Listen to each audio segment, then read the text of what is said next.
بالکل الگ نام ہے ظاہر لیظہر علی الدین کلہ، جس طرح نا ظاہر الاقتصاد پر غالباً، کہ جو ہر شے پر غالب ہے، ہر چیز پر اس نے قابو رکھا ہوا، اس کے کنٹرول میں. ایک معنی تو ظاہر کا نا غالب ہے.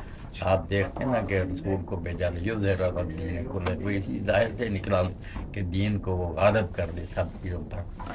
ایک تو معنی غالب جی، اس کے لحاظ سے یہ بالکل باطن سے الگ ہے. دوسرا ہے کہ اپنے افعال کے لحاظ سے تو وہ بالکل ہے، یہ ظاہر کا صاف ہے نا.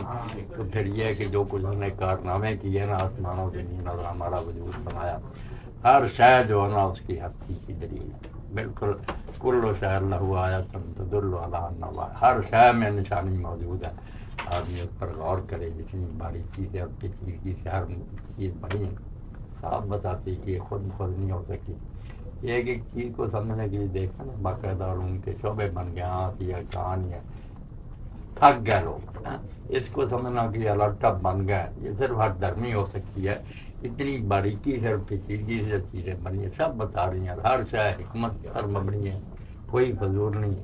یہ ایک خالق اور حکیم اور دانا ہو کے ہونے کے نا ثبوت ہے. اس لیے اپنے وہ کارناموں کے لحاظ سے تو بالکل ظاہر ہے، انکار کی گنجائش نہیں. مگر جب اس کی کنہ اور حقیقت معلوم کرنا چاہیے ہے وہ کیا، پھر بات نبی اور فرشتے بھی نہیں سمجھ سکے وہ کیا ہے. وہ ہمارے حد ادراک سے بالا ہے. ہاں دونوں معنی جو ٹھیک جی، کیونکہ کافی تضاد محسوس ہوتا ہے. ایک طرف تو ظاہر ہے اور اللہ تعالیٰ باطن بھی ہے ایک ہی وقت میں. تو کچھ تو ظاہر کا معنی اگر یہی رہنا کہ صاف ہے ظاہر ہے تو پھر واقعی ٹھیک ہے کہ جو کام اس نے کیا نا ان کو دیکھا جائے زمین و آسمان کی ہر شے کو. اپنے کارناموں سے تو ظاہر ہے ٹھیک ہے، مگر اپنی حقیقت کے لحاظ سے ذات جو ہے باطن مخفی ہے.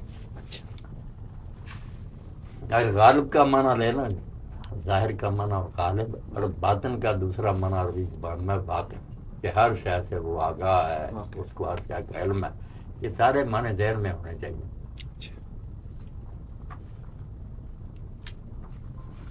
یا حنان یا منان دا کی مطلب یا حنان یا منان، وہ تے لکھیا گلاس دے اوتے.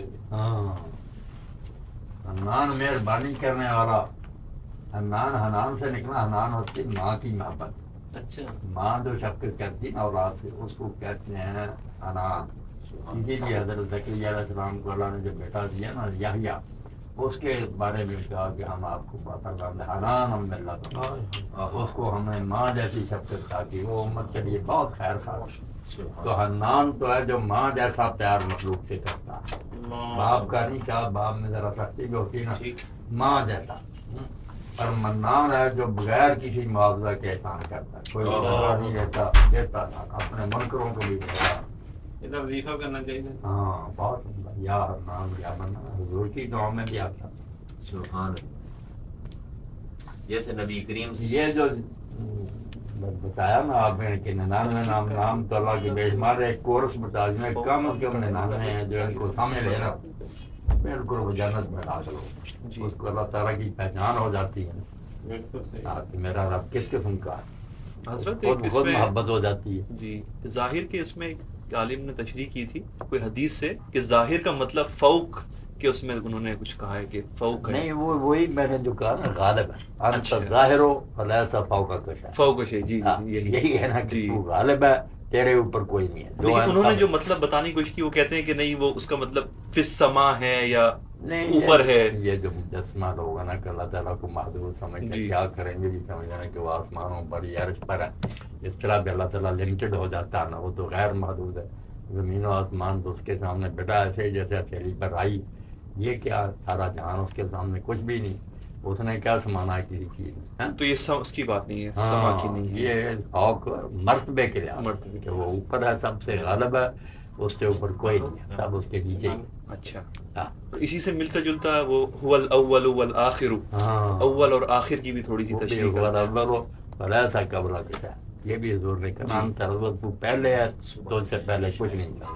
جو بنا تھا بعد میں تو نے بنایا، تو پہلے تھا جب کچھ بھی نہیں. مان تراخر و فلا بعد سب مٹ جائیں گے، آخر میں بھی تو ہی رہ جائے گا، دوبارہ دنیا بنائے گا. ہاں اس میں بیٹا یہی کہا کہ تو ظاہر ہے سب سے اوپر، سب تیرے نیچے، اور تو باطن ہے تو اس سے نیچے کوئی نہیں۔ اس میں پھر محیط ہونے کا مفہوم سمجھانا، اوپر نیچے دونوں طرف سے ساری کائنات کو اس نے گھیرا ہوا، اوپر بھی وہی ہے، سب سے نیچے بھی وہی ہے۔ اس نے کہا فلیسا دون کچھ ہے، تو اس سے نیچے کوئی نہیں ہے، درمیان میں ہے سب کچھ۔